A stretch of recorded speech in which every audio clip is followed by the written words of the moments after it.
So we're gonna start up here in the front. It does have a hookup light for hooking up at nighttime. It does have the up and down button for taking it on and off the vehicle. For any reason the switches won't work, there is a manual way that you can come through the top, take the rubber cap out there, manual crank handle in the front compartment over here that will manually crank that jack up or down. But before I have to do that, it does have a 30-amp fuse over here on the side. I would check that fuse first. If the switch is not working, before I have to take my manual crank handle out and crank it up or down. It has two 20-pound propane cylinders on it that are full except for what they use to service the trailer. The regulator auto changeover is pointed towards that one off there, so that's the one we worked off of when we serviced the trailer. It's showing green inside the eye. As soon as that bottle would happen to come up empty, it's going to turn red inside the eye, indicating that the bottle it's pointed to is empty. If the other cylinders are already open, it'll automatically pick up from this side over here so you don't lose your gas service in the middle of the night. Still going to show you red inside the eye that the one it's pointed to is empty though. Then all you have to do is flip it over to this side here, take that one off, take it down, have it refilled. It has one new 12-volt battery on the front of it. Also has a battery disconnect at the top.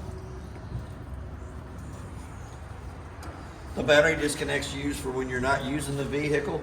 You can turn the battery disconnect off and it will save all the 12-volt juice that's in the battery for the next time you come to the camper to hook it up or turn the lights on the inside. The first off-door compartment here. The white cap is for the freshwater tank drain that's draining underneath us, but there's 3 screws in this piece of paneling. If you take those 3 screws out and pull this paneling away, it accesses you into the water pump. The water pump has a 1-valve white bypass on it for winterizing. All you have to do is in the normal operating position now is turn that white valve sideways, leading to the end of that hose, stick the hose in the antifreeze jug, go to the inside, turn the pump on, pump antifreeze through the whole system in the trailer. The freshwater tank fills up here at the top. Right down below that we have the city water connect that you can hook to with the water hose and regulator and never have to fill the tank on it. Work right off the water pressure going through that city water connect. But if you fill the tank, it does have a drain line underneath where the water's draining out of for draining the fresh tank only. As we step down along this side here, the lug nuts on the trailer have been torqued at 100 foot-pounds. That's what's recommended on the side. The tires are air upper pressure, which is 50 pounds on the side of the tire cold. Then we're going to come back to our termination valves. The 3-inch valve in the front is the toilet water. The 2-inch gray valve in the back will be your kitchen sink, your bathroom sink, and your shower water. You'll want to pull the 3-inch valve first, let all the nasties come out that'll come out. Pull the gray valve second, which helps clean out all the nasties out of the sewer tube. Our next connection back is the outside of the hot water heater. The hot water heater is gas only. But before you light it on gas, you want to make sure that it's full of water by popping the pop-off valve to where you see the water coming out of it. Before you light it on gas, the the gas switch is on the inside on the monitor panel. I'll show you that when we get to the inside. But it also has an anode rod in the bottom. That is where you'll drain the hot water heater in between long trips and for winterizing purposes. But an anode rod actually draws all the impurities out of the water to that rod, eats the rod up instead of eating up the inside of the tank. But that is where you'll drain it. Then we have a park cable hookup and a satellite hookup here in the back. So that if you have the satellite dish that sits out along the trailer, you can hook to the back connection on it. Hook the right connection up on the living room TV. Right down below it is the power cord. It is 30 foot long. And it just slides right back up in the hole. The lid can come down, close it so that you don't have a bigger hole there. It does have a spare tire on the back that's been aired up to pressure, but it's not been torqued on. It's been put on with a wrench. It is prepped for a backup camera up top. It also has an outside shower that gives you hot and cold running water to this side of the unit. Here, as we step around the corner, we have our first stabilizer jacks. A little push of a button, they're going to come down. Sometimes they come down evenly, sometimes they come down one at a time until they hit the ground. Once they hit the ground, just give them a little more pressure. They're not for lifting the trailer from side to side. They are for stabilizing the trailer while you walk through the center of it. They're not levelers, they're stabilizers which just stabilizes the unit while you're walking through the center. Then again, we have our 2 low water drain points. The red is the hot side of the water system. The blue is the cold side of the water system. Those are used for winterizing and dewinterizing of the unit. And in between long trips, if you want to take the water out so that it doesn't get stale in the lines, you can pull the caps off and let the water drain out. That'll drain out while you're going home. Usually you can open up the kitchen faucet, which is the farthest connection away from there, and then all the water will drain out going over up and down hills and around curves. It also has a gas connection here in the back that you can hook to if you had an outside grill, fish fryer, or something like that. That does work off the 2 propane cylinders on the front of the unit. The only thing is you have to pull this down in line with the gas line for it having gas coming out of it. We do have the 2 outside speakers. We got the outside of the refrigerator. Now the refrigerator will work 3 ways: 12 volt, 110, and propane. It does not cool down on the 12 volt. The 12 volt is only used when it loses 110 power coming to the refrigerator. It automatically, the 12 volt kicks in, kicks it over to gas, and lights it on gas if it loses 110 power for any reason. Outside of the furnace, it's going to suck cold air around the outside, hot air coming through the center. It does have a rail on the outside. If it had a table, you could put a table up there. Here again, the lug nuts have been torqued at 100 foot-pounds, what's recommended on the side. Their tires are aired up to pressure, which is 50 pounds on the side of them cold. And then we have an outside sink that comes out, has a little lock on either side that you can lock in place, and it gives you hot and cold running water out here. But it doesn't have a drain on the sink. The sink has to be drained by hand, but it can come back up underneath there. This does need to be winterized when you winterize the unit too. I'm going to slide it right back in. All the compartments have the little catches off to the side to hold the lids up. Does have an outside excuse me, hood range. 2 little tabs lift up, allows the flapper to flap. But when you're in travel, you'll want to push those back down, lock them in place. That way that little flapper don't sit there until it breaks its way out. It does have a porch light, the switch underneath it for turning the porch light on. Thank God for the steppers on these fellas. You do have another switch up here that runs the stabilizer jacks in the front. Then you also have a satellite prepped 2-prong plug in here on the outside. That if you bought the little solar panel that sits outside, plugs into the 2-prong system, will recharge the battery in front of the unit. We're going to go in the front compartment here, got the little catch on the side that holds the lid up. There's 2 jack handles. This one here does the stabilizer jacks on the off door side. This one here does your tongue jack. There ain't no lights or anything in here. It still has to be cleaned, but it does have a set of pull-out steps. They fold up, slide up in place, pull out, grab the handle, push it over. We're going to go to the inside of the unit. And it does have a strap on the door to hold the door open. It does have a new screen on the bottom of the door there. It does have a working fire extinguisher on the left-hand side as we come in. We're going to go all the way to the top. It does have a smoke detector up top that gives you that little annoying sound. So we're going to come down to the monitor panel. We're going to check the battery level that's in the battery. Shows you that it's fully charged. To get an accurate reading of the battery, you want to have the 110 line unplugged. Anytime the 110 line's plugged up, it overrides it. Freshwater tank, showing that it still has 1/3 of a tank in it, which is draining right now. Black tank, which is your toilet water, shows you that it's empty. Gray tank, which is your kitchen sink, bathroom sink, and shower water, showing that it's empty. The first switch on the left-hand side down below is for the hot water heater. When you turn it on, the little door side fault light comes on. That little light's going to stay on for about a minute. Once the little red light goes off, the hot water heater goes through 3 lighting processes to light on gas. For any reason it does not light on gas, that little red light's going to come back on. So we're going to go to the next switch over, which is your water pump switch between the freshwater tank and the faucets. I got the water pressure up. And then we have our third switch, which is the ceiling lights in the living room and kitchen area. We have a slide room motor that runs the slide room in and out. Let's bring it in a little bit.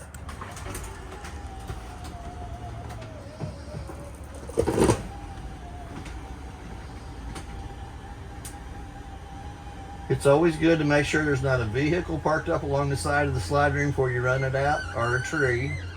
So we're going to go ahead and run that right back out so we have more room.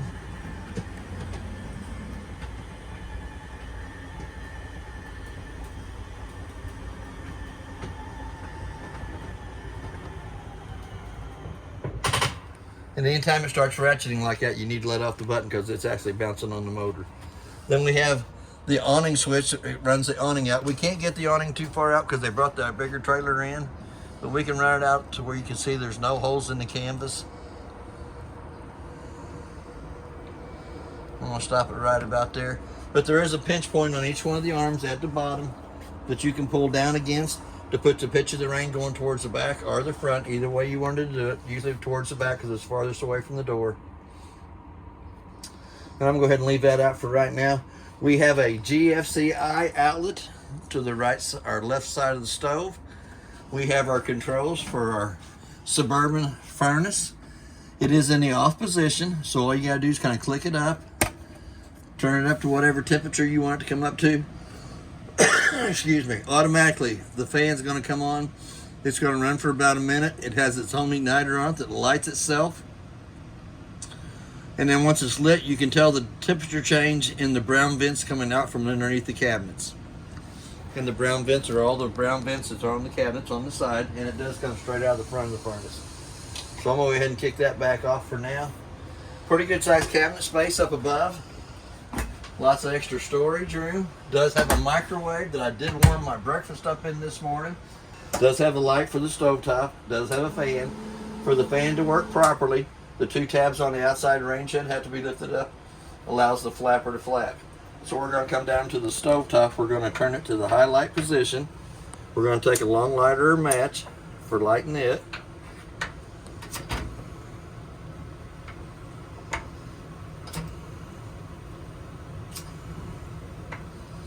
And then you can adjust them for the temperature you want them set to.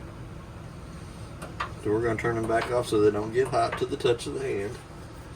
The lights above the sink have a little push button on the side that turns them on and off. We're going to go into the top drawer, which is an extension of the countertop itself. Second drawer down, there's going to be two sets of keys. The purple key does the lock and deadbolt on the front door, and there's two keys for each. Two keys on each key ring. And then we have our 751 keys that does the outside compartments.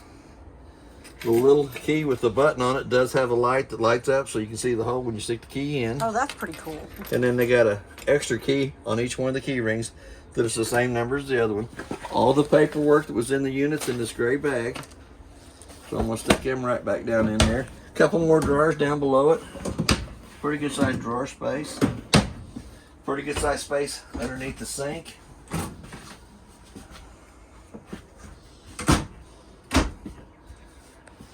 On the kitchen faucet, they are marked hot and cold, with your hot water's on the left side all the time and your cold water's on the right side. Does have the two stoppers for the sinks. Does have the mini blind in behind it with the rotator on to rotate the blinds. Does have a slider window. We're going to come over to the refrigerator. It has an on and off button here on the refrigerator. You can kick it over to gas. If for any reason it does not light on gas, that little green light's going to turn red. It's going to flash on and off. Pretty cold in the icebox, and it is pretty cold in the freezer. It got down to 5 degrees in the freezer and 34 degrees in the refrigerator.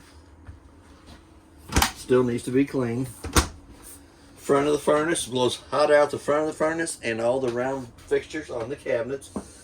We're going to come down to our breaker box. Our breakers are marked from the left to the right exactly what they are. And your 30 amp main is going to be your first one. Then you have all your car fuses on the right hand side. They're marked on there too. Let's go back to the top. Here's where all your breakers are. Your car fuses are up here to the top. That tells you what they are. And they do have a red light on the right hand side that anytime one of the 12 volt fuses is blown, it'll have a red light off on the right hand side. They can also be seen through the vented front. Excuse me. We do have a LP carbon monoxide detector that's going to make that annoying little noise. It's going to do it one more time. So we're going to go into the bathroom. It does have a light switch on the wall that turns the light above us on. Excuse me. It does have a knurled knob in the vent. Cranks it up. Little black switch turns the fan on. It does have a medicine cabinet up top. Here again on the faucet, we have our hot water on the left side, our cold water's on the right side. We do have a stopper for the sink. We have another second GFCI outlet. Green light indicates that it's working. On the toilet, it has a single foot flush in the center. Push halfway down, fills with water. Push all the way down, fills in dumps. Showers, just like you have at home, does have the hot water on the left side, cold water on the right side. Does have a dome inside the shower for you taller guys. No screen or curtain for the shower. Does have a mirror on the back of the door for getting prettied up. Cabinet space here. Does have a light to the left hand side of all the shelves in here so you can see what's actually inside of it. You can see all your snacks. See all your snacks. Cabinet right behind it. If you take the 4 screws out of the piece of paneling down here, we'll access you into the back of the hot water heater. The hot water heater has 2 white valves on it, on the bypass. Both of them are pointed towards the hot water heater tank itself, which lets cold water in the bottom, hot water at the top. When you get ready to winterize, they turn sideways, which makes a loop at the back of the hot water heater so that you don't have to fill the hot water heater with antifreeze. It also has a 110 outlet and a USB port to the left side of the slide room. Table legs fold down, goes between the 2 benches here in between them. Your 2 top cushions come over the top of the table to make a smaller bed. Does have a slider window in behind it. Also has a slider window in behind the caps that butterflies into a bed. And it's got a little push button here at the bottom that raises the top bunk bed back up.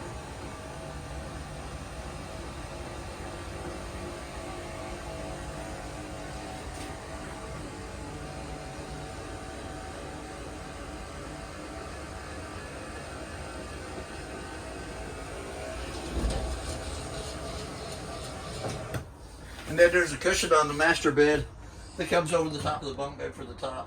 They do have slider windows. They're not marked for fire escape, but they are pretty good size window in case you had to go out of them. They're going to go into the master bedroom. There's a 110 outlet on either side of the master bed. There's also a USB port on the off-door side. We have a fire escape window on the off-door side. It's pretty self-explanatory. You pull the little red handle on the screen, which pulls the screen loose from the window.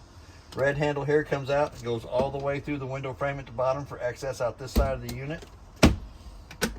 Does have closet space on either side of the master bed, and does have extra room for pillows, blankets, and stuff like that above the bed.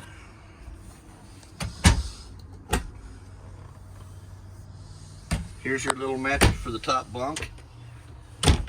We do have storage up underneath the bed. Pretty good sized little storage cabinet underneath there. There is a place for a TV in the master bedroom. There was a location board here on the center of the wall. It shows where the old one was mounted. It does have a 110 plug-in to plug it into. Another part cable or antenna hookup to the left-hand side of where the TV will be mounted. We have speakers in the master bedroom. We have speakers right before the bathroom from off the stereo in the unit. There's another place on this wall over here for another TV backer for the living room kitchen area. A 110 plug-in to plug it into, and then a TV antenna booster right above it. And the red light indicates that it does have 12 volt going to it. And then it does also have your satellite hookup to the left side of that if you had the satellite dish. We do have a remote control for the stereo. It does have an on and off button down here. We got the outside speakers on. We don't have the inside speakers on because I kind of had it blaring a while ago. But there's the outside speakers jamming. It does have zones 1 and 2. So we're going to turn 1 back off because it's inside here. And there's your 2. It'll also play a DVD between the stereo and the TV. You have to have your S cord, which is the yellow, white, and red cord, hooks up to this, hooks up to the back of the TV. And we'll play a DVD between the stereo and the TV. You use the remote for the stereo for running the DVD player. We have the AC in the center of the unit. It has a red and blue strip, so we're going to go all the way to the blue strip to where it's the thickest at. We're going to turn it on. It has a low fan, 2 low fan sets, 1 high fan, 1 low cool, and 1 high cool. Air conditioner does vent out both ends. Has a black filter on either side. I do know the cleaner you keep the filters, the quicker it'll cool down to the temperature you have it set for, and it will maintain its coolness better if the filters are clean. And that's basically everything on your unit. If you have any questions, I'll try to answer the best that I can. Thank you for your time.